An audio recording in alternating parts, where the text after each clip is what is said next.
Super, merci notre frère Christian pour la lecture de ce chapitre-là. Voilà, du coup c'est important de lire la Bible, même dans certaines lettres de Paul, il dira que cette lettre soit lue devant tout le monde, devant l'Église.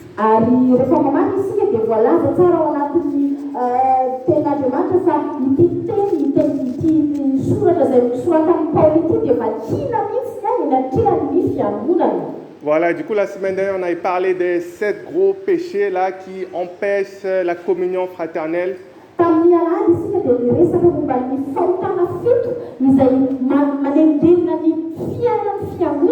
Voilà, nous avions dit que si une personne commet un de ces 7 péchés, la Bible dira que cette personne-là doit être retirée du milieu de nous.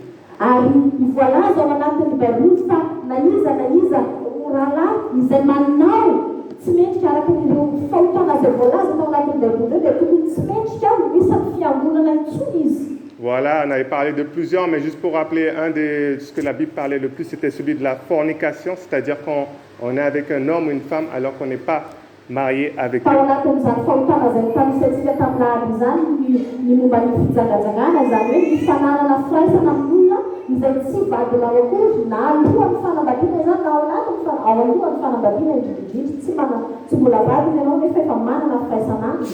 Voilà, et du coup, on avait dit que voilà, il ne faut pas faire ces péchés, il ne faut pas faire ci, pas bien, pas bien, pas bien.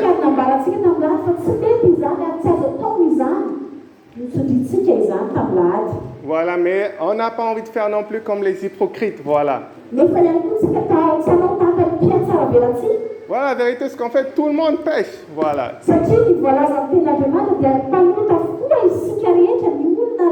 Voilà, est-ce qu'il n'y a que moi aujourd'hui, là, ou peut-être peut-être il y en a d'autres qui n'ont jamais péché, peut-être parmi nous ici.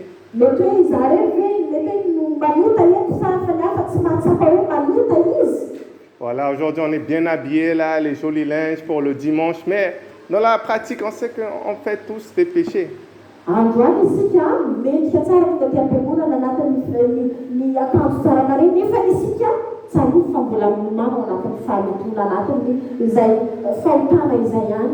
Voilà, et du coup, ce qu'on veut, ce ne serait pas de ne pas être comme les hypocrites du dehors, ce qu'on peut voir.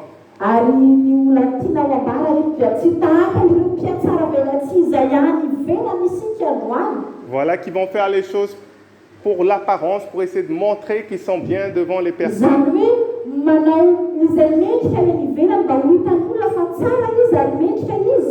Mais à l'intérieur, la Bible dira qu'il y a le péché qui règne, il y a le péché.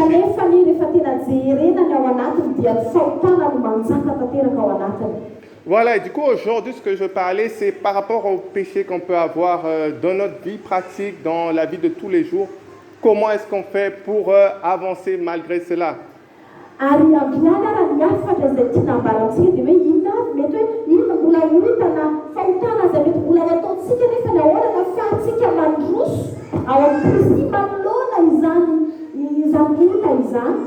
Voilà, du coup, je répète encore bien la différence. On fait peut-être tous des péchés, mais ce n'est pas tout le monde qui fait les 7 gros péchés-là que j'avais parlé la semaine dernière.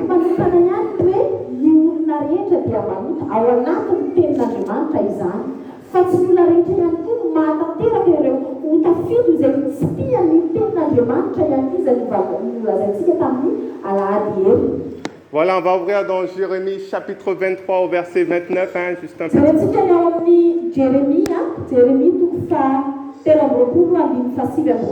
Voilà, aujourd'hui on va dire des choses peut-être que ça peut être choquer certains, ça peut être t'irriter quand tu vas entendre cela.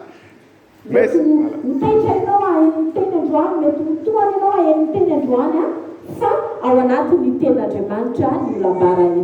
voilà, mais on va simplement voir qu'est-ce que la Bible dit à ce sujet-là.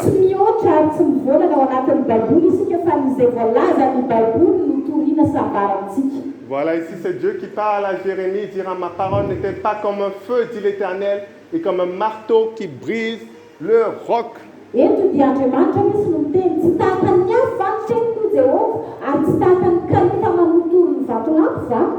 Voilà, et du coup aujourd'hui c'est ce qu'on va faire, on va prendre la parole de Dieu, on va brûler ce qu'il faut brûler, on va casser ce qu'il faut casser.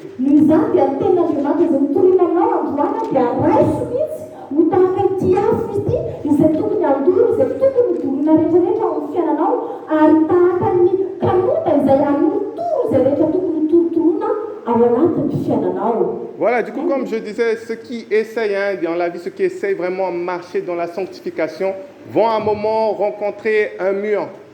Ary efa nambara hoe ny olona anankiray izay mandroso ao anatin'ny fahamasinana dia tonga ny fotoana anankiray izay manatrika rindry be izy ao anatin'izany diany izany. Voilà, on regarde dans le livre de Jacques au chapitre 4 au verset 1. Vakitsika ao amin'ny Jakoba toko faefatra. Et la Bible ici va nous expliquer d'où vient un peu cette lutte-là qu'on peut rencontrer pour ceux qui essayent vraiment de marcher dans la sanctification. Jakoba toko faefatra andiny voalohany. Voilà ce qu'il est écrit dans Jacques 4, chapitre 1. D'où viennent les luttes et d'où viennent les querelles parmi vous? N'est-ce pas de vos passions qui combattent dans vos membres? Avieza ny ady ary avieza ny fifandirana eo aminareo. Tsy izao va ny aviny dia ny filanareo izay miady ao anatin'ny fomba tenanareo.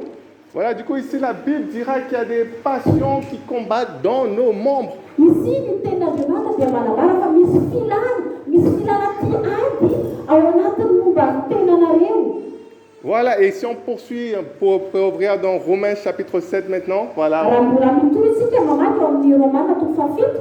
La Bible dira donc ici qu'il y a un combat à l'intérieur, dans notre corps, dans nos membres qui se passe. Romains 7:14.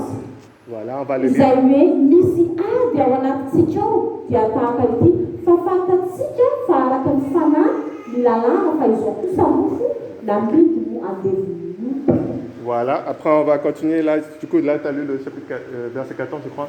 Voilà, du coup je reprends un peu. Nous savons en effet que la loi est spirituelle, mais moi je suis charnel, vendu au péché, car je ne fais pas ce que je fais, car je ne sais pas ce que je fais, je ne fais point ce que je veux et je fais ce que je hais. Fa izay ataoko dia tsy fantatro. Attends, je commence le 14. Fa fantatsika fa araka ny fanahy ny lalàna, fa izao kosa nofo namidy ho andeviny. Fa izay ataoko dia tsy fantatro, fa tsy izay sitrako no ataoko, fa izay alako no ataoko. Voilà, et maintenant verset 16. Or, si je fais ce que je ne veux pas, je reconnais par là que la loi est bonne. Et maintenant, ce n'est plus moi qui le fais, c'est le péché qui habite en moi. Fa raha manao tsy sitrako ao dia manaiky fa tsara ny lalàna. Ary amin'izany tsy izao intsony no manao izany fa miota izay toetra ato anatiko.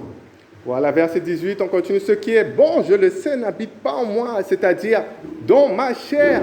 J'ai la volonté, mais non le pouvoir de faire le bien. Fa tsy ny tsara izay 18 ans.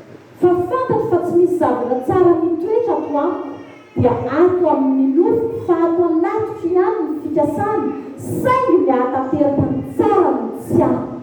Voilà, du coup, dans ce verset-là, il dira que ce que je, verset 18, n'habite pas en moi, c'est-à-dire dans ma chair, dans sa chair, il n'y a pas le bien, il dira.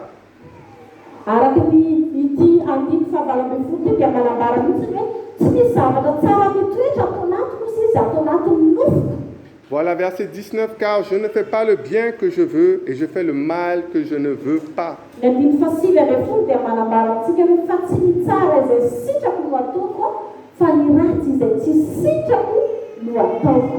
Et si je fais ce que je ne veux pas, ce n'est plus moi qui le fais, c'est le péché qui habite en moi. Fa raha ny tsy sitrako no ataoko dia tsy izao intsony manao izany fa ny ota izay mitoetra ato amiko. Voilà, du coup, la Bible dira donc que dans la vie d'un chrétien, à un moment, il y a ce combat entre ce qu'on a envie de faire le bien, lorsqu'on a envie de faire le bien, et de l'autre côté, lorsqu'on fait le mal qu'on n'a pas envie de faire. Voalaza ny tenandriamanitra eto izany fa ny anatin'ny fiainantsika kristiana dia misy foana izay ady izay. Izay ady anatsika izay ady tanahy zany hoe isika dia tianao zavatra tsara nefa natao zavatra tsy araka niny nataontsika. Voilà, et la Bible dira ici, c'est Paul qui dira que le péché habite en moi.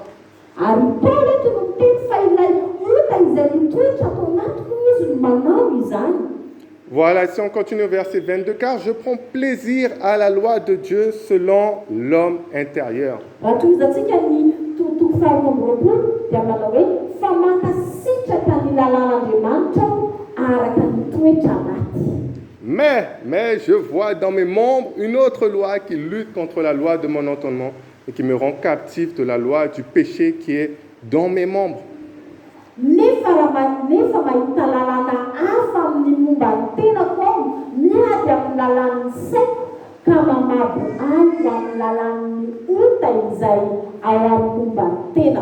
Voilà, du coup, voyons encore ce combat des deux côtés entre l'homme intérieur qui aime faire le bien et le péché qui est dans ses membres.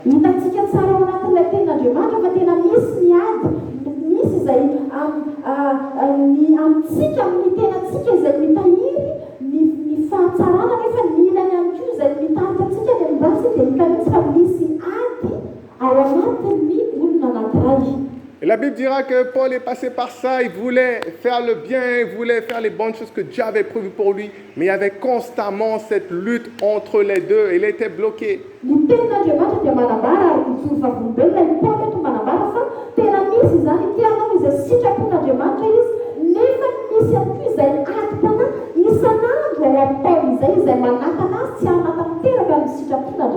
Et c'est après au verset 24, c'est là qu'il fera le cri connu, hein?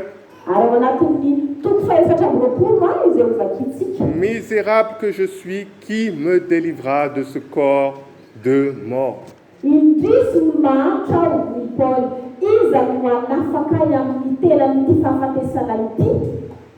Voilà, du coup, on apprend déjà une première chose qu'avec les versets qu'on a pu voir, c'est qu'il y a le péché qui règne et le péché règne dans nos membres. On a pu voir ça dans Jacques et dans notre corps ici, dans la chair, dans Romains chapitre 7.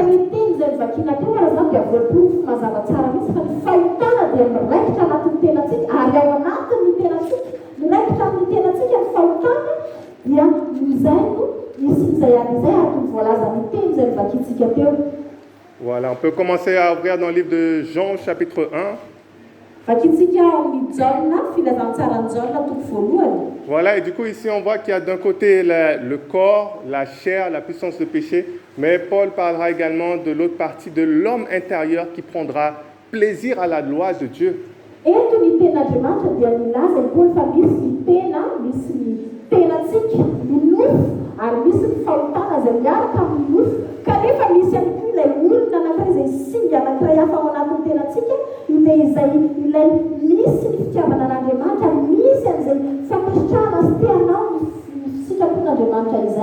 Voilà, du coup, ici, dans ce début de chapitre-là, on va parler de Jésus, la parole de Dieu qui est venue sur la terre, qui a été faite chair. Jésus qui est Dieu.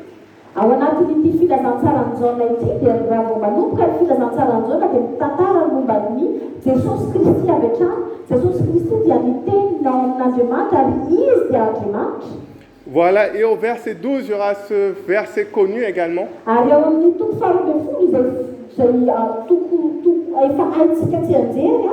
Mais à tous ceux qui l'ont reçu, à ceux qui croient en son nom, elle a donné le pouvoir de devenir enfants de Dieu, lesquels sont nés non du sang, ni de la volonté de la chair, ni de la volonté de l'homme, mais de Dieu.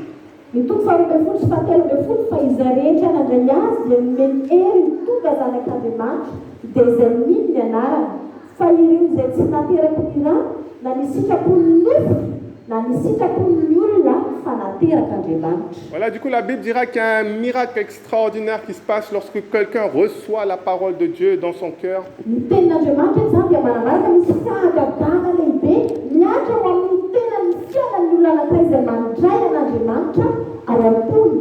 La Bible dira, tu n'es pas né du sang, tu n'es pas né de la volonté de l'homme. Ce n'est pas lorsque deux personnes décident de s'unir et que tu as pu naître comme ça, mais la Bible dira que tu es né de Dieu.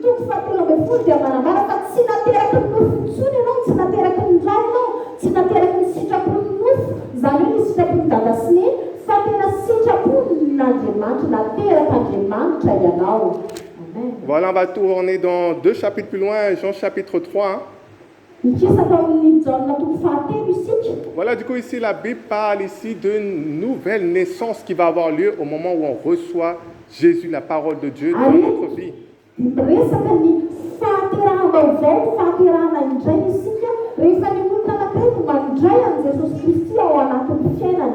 Voilà, et ça va être encore plus clair avec la discussion entre Jésus et Nicodème. C'est ce que Jésus parlera davantage.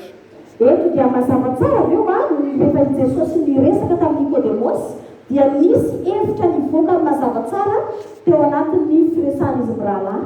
Voilà, au verset 3, vous me suivez, Jésus lui répondit, en vérité, je te dis, si un homme ne naît de nouveau, il ne peut voir le royaume de Dieu. Jesosy namany tananao tamin'ny hoe lazaiko aminao marina dia marina tokoa raha tsy ateraka indray ny olona dia tsy mahazo mahita ny fanjakan'Andriamanitra. Voilà, et la Bible dira ici que Nicodème va se poser des questions, comment on peut renaître alors que je suis déjà grand? Nicodémos dia nametraka manontaniana hoe ahoana koa ahafahako ateraka indray nefa za rehefa olona lehibe. Voilà, au verset 5, Jésus répondit, en vérité, je te le dis, si un homme ne naît d'eau et d'esprit, il ne peut entrer dans le royaume de Dieu. Ny toko fahadimy manambara fa Jesosy namany hoe lazaiko aminao marina tokoa fa raha misy olona tsy ateraka ny rano sy ny fanahy dia tsy mahazo miditra amin'ny fanjakan'Andriamanitra izy. Et c'est ce que la parole de Dieu dit maintenant, si tu veux être sauvé, si tu veux aller au paradis, avoir la vie éternelle, il faut passer par la nouvelle naissance. Izany ny tenin'Andriamanitra manambara amintsika eto fa raha tianao miditra ao anatin'ny fanjakan'Andriamanitra dia tsy maintsy mandalo amin'ny fahateraham-baovao ianao. C'est pour ça la Bible dira, ce n'est pas par la volonté de l'homme, ni par la chair, ni par le sang, mais ils sont nés de Dieu lorsqu'on reçoit Jésus-Christ. Izay antony tenenana rindriny tenin'Andriamanitra hoe tsy nateraka ny rano izy na ny sitrapon'ny nofo na ny sitrapon'ny olona fa nateraka Andriamanitra izany hoe nandray an Jesosy Kristy ao amin'ny fiainana. Voilà, c'est pour ça qu'on va évangéliser, on va les dire, c'est pas parce que tu fais des bonnes œuvres, des bonnes actions que tu peux mériter d'aller au ciel, mais c'est lorsque tu crois au Seigneur Jésus. Et c'est à ce moment-là. Ary anaovana ny évangélisation manambara fa hoe tsy no ny asa tsara ataonao isanandro koa no ahafahanao hiditra amin'ny fanjakan'Andriamanitra fa ny fandraisanao sy ny finonao an Jesosy Kristy. Parce que ce n'est pas le fait d'aller faire le ramadan, d'aller faire les prières, d'aller faire toutes ces choses qui vont changer l'intérieur. Tsy ny hoe ny fanatanterana ny ramadan na ny fanatanterana ny fifadikana na ny fanatanterana ny vavaka isanandro tsy ny reny akory ho hafa nazahoana hoe azoana ny fanjakan'Andriamanitra.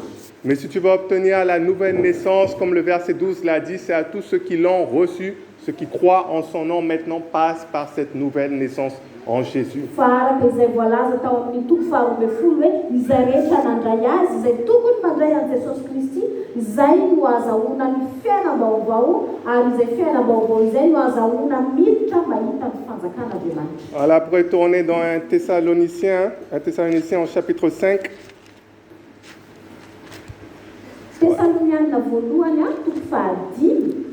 Voilà, du coup, ce qu'on a pu voir déjà pour le moment, c'est qu'il y a d'un côté, il y a la chair, il y a le péché qui habite dans notre corps, la Bible dira.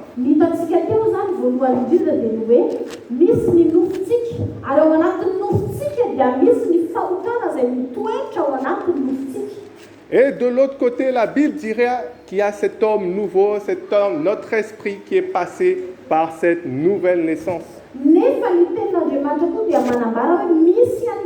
Ilay ao amintsika ilay fanahy izay mandalo tao anatin'izay fahateraham-baovao izay ary manana izay olom-baovao izay. Voilà, on va lire au verset 23 et au verset 24 de 1 Thessaloniciens chapitre 5. Voilà ce qu'il est écrit.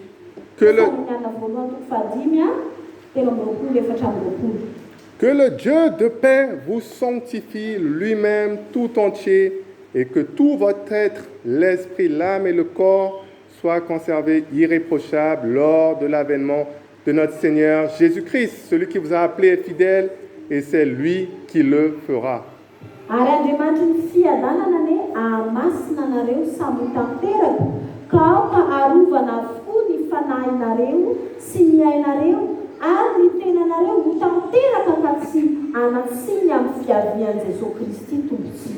Voilà, du coup, ici, la Bible nous fera comprendre que nous sommes en trois parties. Nous sommes en trois parties.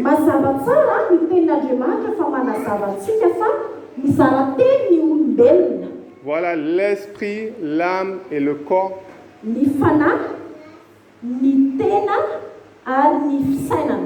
Voilà, du coup, nous sommes esprits avec une âme dans un corps.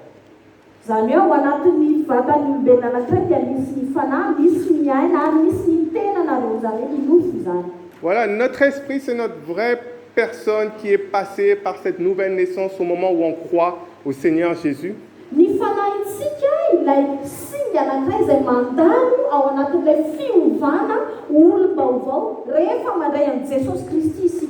Voilà, notre âme, c'est la partie consciente, c'est le siège des émotions, des pensées, des raisonnements.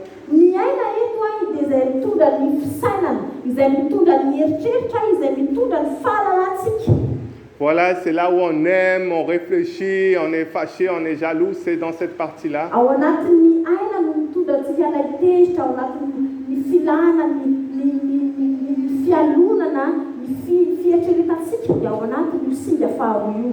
Voilà, et après on a le corps, hein. Voilà, le corps, c'est ce que vous voyez avec vos yeux.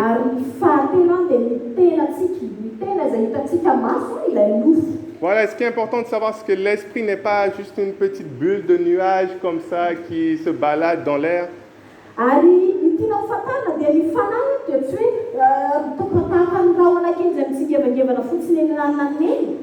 Voilà, ce qu'il faut comprendre, c'est que notre esprit est une vraie personne.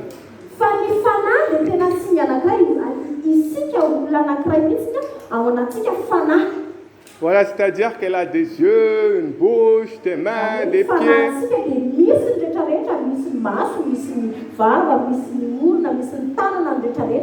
Voilà, on va ouvrir dans l'Apocalypse, on va voir un peu ces personnes-là dans l'esprit, à quoi ça ressemble.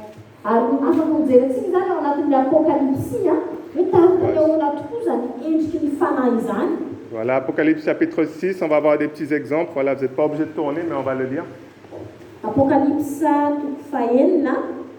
Voilà, et du coup, ici, on voit par exemple Apocalypse chapitre 6, c'est au verset 11. Voilà ce qu'il est écrit. Une robe blanche fut donnée à chacun d'eux, et leur fut dit de se tenir en repos quelque temps encore jusqu'à ce que soit complet le nombre de leurs compagnons de service et de leurs frères qui devaient être mis à mort comme eux.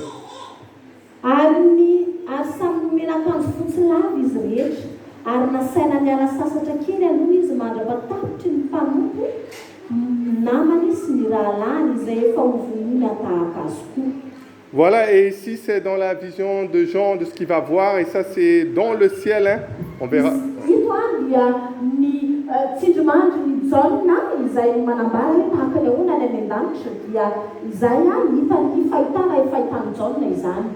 Et la Bible dira ici que ces personnes-là sont en haut dans le ciel et on les a donné une robe blanche.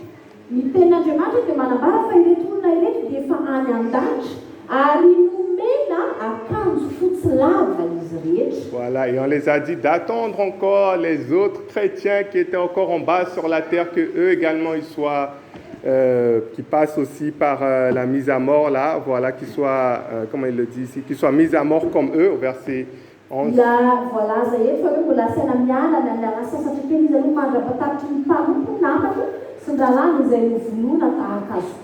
Voilà, du coup, ici, ils portent des robes, toujours au chapitre, juste après, chapitre 7, au verset 9.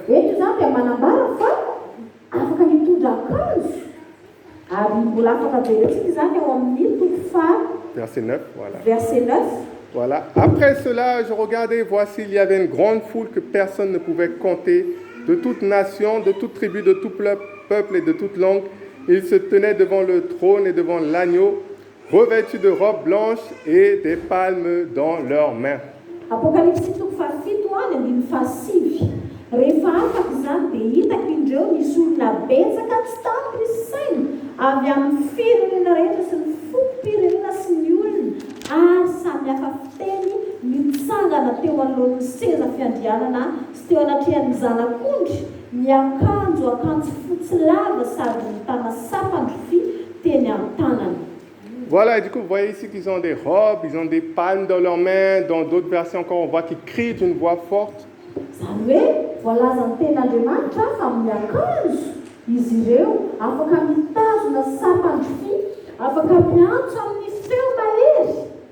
Du coup, si tu devais voir dans l'esprit, tu devais voir ton esprit, tu aurais vu qu'il te ressemblerait. C'est juste des mains, des pieds, partout, tout serait pareil. Zany hoe ny fanahy dia mananendrika tahaka anao mihitsy, manana misy tanana, misy tongotra, misy ny zavatra rehetra tahaka anao.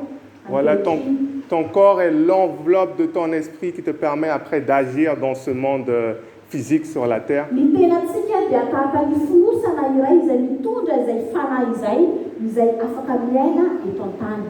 Voilà, donc ton esprit est une vraie personne, c'est ça qui est important de comprendre cela. Ny zany ny zavatra tiana tsindrinantsika dia ny fanahintsika dia tena tahaka ny olona anankiray, tsy azo amaivanina zany fa tena olona iray ny fanahinao.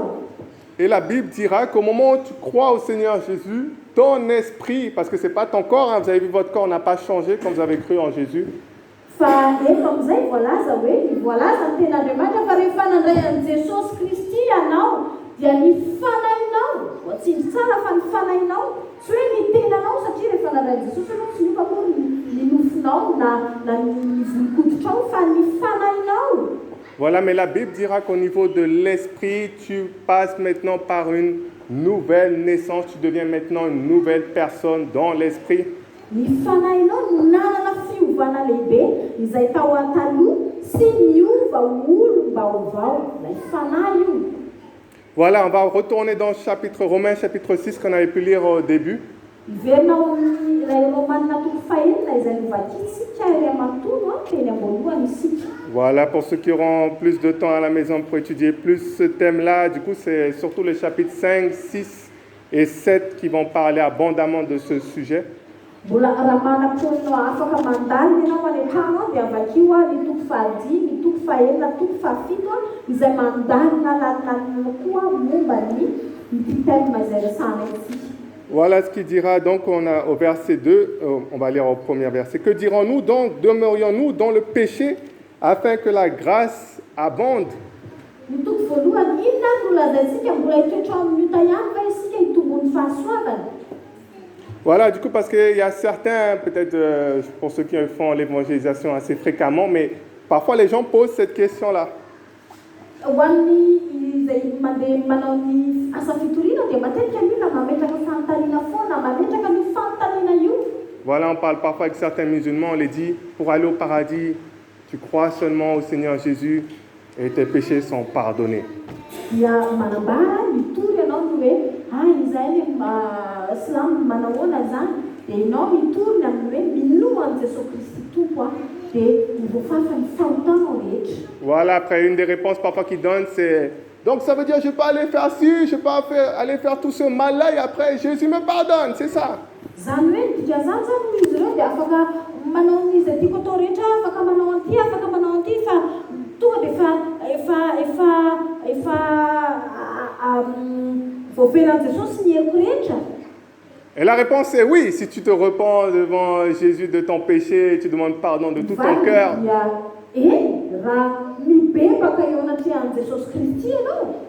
Jésus va te pardonner de tous tes péchés, quels que soient les péchés que tu as pu faire.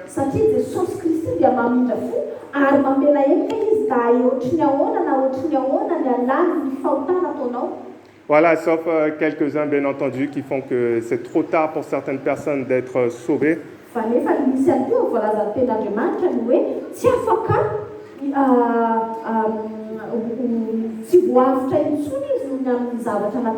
Voilà, pour ne pas rentrer trop longtemps dans les détails, mais on sait qu'il y a le blasphème contre le Saint-Esprit, il y a ceux qui vont changer la parole de Dieu, il y a encore d'autres exemples pour des personnes pour qui c'est trop tard.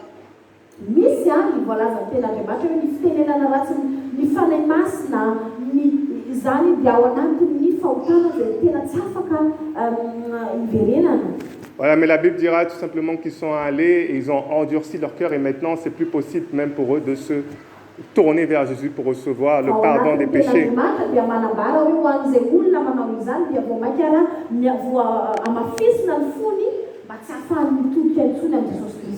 Voilà, du coup, comme on disait, tous qui viennent au Seigneur Jésus, qui le demandent pardon, reçoivent le pardon de leurs péchés.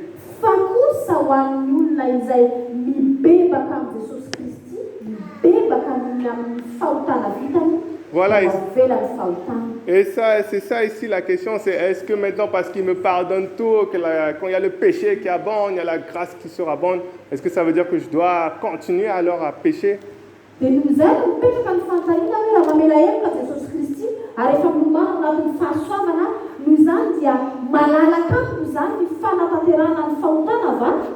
Et là, il répondra loin de là.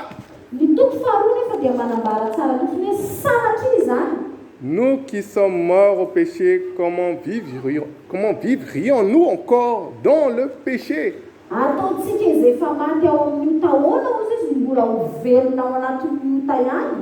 Voilà, du coup, on connaît que Jésus, il est mort, il y a la Pâque, il y a Jésus qui est ressuscité, il y a Jésus, tout ça. Et ici, il nous parlera, nous sommes morts au péché. Voilà,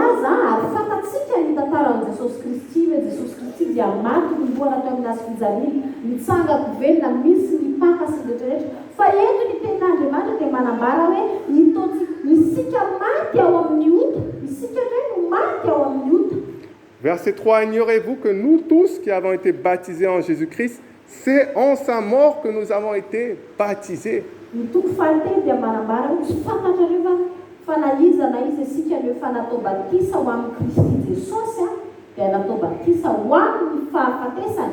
Voilà, je pense que la plupart d'entre vous, vous êtes baptisés, mais vous savez que quand vous êtes mis, on vous prend et après là, on vous plonge dans l'eau comme cela.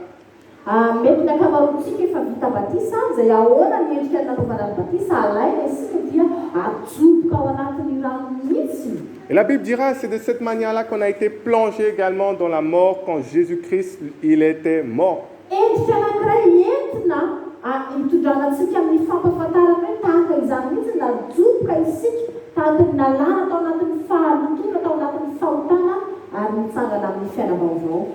Voilà, verset 4. Nous avons donc été ensevelis avec lui par le baptême en sa mort, afin que comme Christ est ressuscité des morts par la gloire du Père, de même nous aussi nous marchions en nouveauté de vie.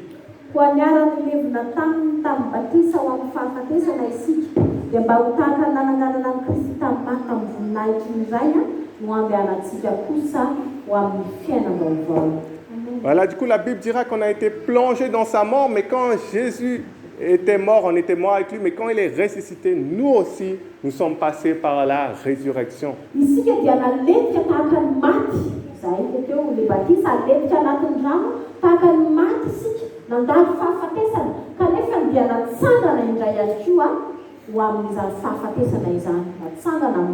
Et la Bible dira qu'après, Jésus a marché pour la gloire de Dieu, la gloire de son Père. Et la Bible dira, nous aussi maintenant, nous marchons maintenant dans cette nouvelle vie.